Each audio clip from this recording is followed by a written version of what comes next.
So welcome back. Now let's start working with the sheet. We already selected the sheet we want to work with and stored it in the variable ChanGP. So in that we have now stored this working sheet Tabelle 1 from January toothpaste. So we have access to this Excel sheet, so to say. And now we want to manipulate it. How? What can we do?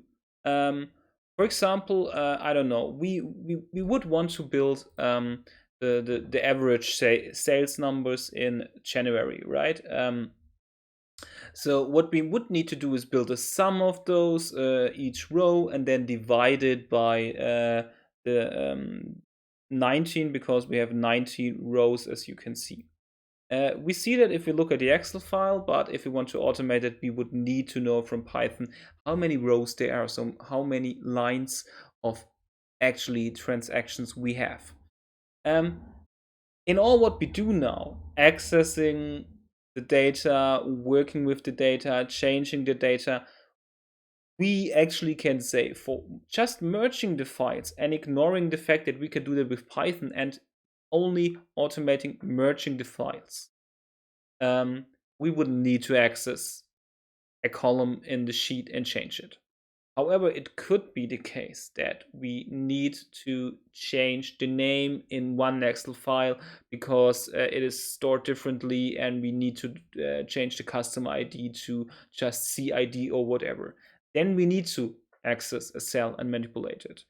Or we actually want to make calculations like this average and stuff like that through Python because we do have to do that every time, every month or whatever to make our to not only merge the files but make a dashboard out of it and process it. In that cases, we would need to access it. You can do that with macros as well, automating the processing. However, they're often not allowed to transfer via email. Some companies restrict them overall because they give access to viruses and stuff like that, and that's a problem. With Python, you can make automation as well and be um, okay with most companies. So I want to show you now the basics behind manipulating cells and stuff like that. So working with the active sheet. After you've learned the basics, you can then try it on your own with the book I showed you, and we then turn back on merging. So coming back, let's say we want to do the average and we need to know how many transactions there were. So how many rows we have in the Excel file in our case. So then we could just say, okay, print.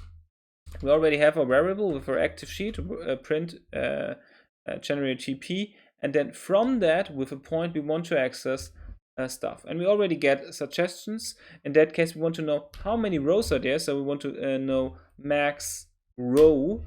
And by doing that, we should get 19 because we have exactly 19 rows as you can. And we can do the same for the columns. So we can print gen dp column. Point max column. And that should give us 3 because we have 3 columns exactly. Okay, so those are some easy and fast executions. What about, I don't know, we want to know what is for item is sold in the second row. So the product is in the column B, right? And we want to know what was the second transaction, what product was that. It's an easy answer because it's always toothpaste. Okay, then let's say how many toothpastes were sold in the second transaction. So we ask ourselves, can we access the value of a cell directly? So we want to print it as well, so we see directly the result, and it's easy. We take our gen TP again, and now we want to get access to a certain cell, and we do that by those brackets, and then telling the system which cell, and we want the second the amount of the second transaction, so the second line, and amount is in column 3, so C in Excel, how they count, because columns are A, B, C, D, and so on. So C2 we want, second, and from that we want the value. And by doing that, we get 1, and we can look that up, and exactly it's 1. If we would make C1, we would get 3 as it is standing here. Great. So far, we only asked what is inside. With that information we access, we can make now calculations. As I showed you in the basics, we could make, I don't know, a loop which gets us the value, sums that up, divides it by the max row, gets the average, and then we have it. However, if we want to store that again, we need to write something to the document. So we could ask ourselves if we could change values. And we can do that. Let's say we want to override what product was sold in the second transaction. So products are in B. So second is B2. And we say the value in that cell shall be honey. Because let's say it wasn't toothpaste sold, that was a mistake. It should have been honey. And we can then print the result by gen p b2 dot value. And now, even though here is standing toothpaste and it is a toothpaste, it now should be honey, and it is. Just to be clear, it didn't change directly the Excel file because I opened this Excel file locally. What it did, it changed this Excel file, which is in the cloud currently on Google Colab. So if you would download that,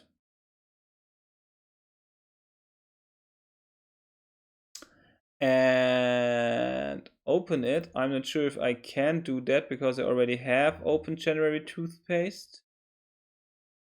But if we're lucky, it's January toothpaste 1 already because I downloaded it a couple of times. Or we get an error. It should be now exactly honey in the second row if we would have saved it. As you can see, it did not change, right? There's still toothpaste even though I downloaded a cloud document. This is because we didn't save the file yet. Okay? Only if we save, so what we did is we loaded the workbook in a variable, GenTP, and manipulated that workbook in this variable. So the object the variable is holding. In this object, the data was loaded from January toothpaste, but it's now in the object, not in the file. If we want to have that in the file again, we need to save that workbook. Okay? We did not. I will show you in the next video how that is done, but before we do that, we repair our changes. So if we would save it accidentally, that January toothpaste is still correct. So what we need to do, I'm just copying that all from top. We need the toothpaste again here. And now there's toothpaste again. So see you in the next video where I show you, now that we know how to change stuff, that how we save it so it's persisted in our data. Because doing stuff without having it stored in the end is kind of stupid. So I will show you that in the next video.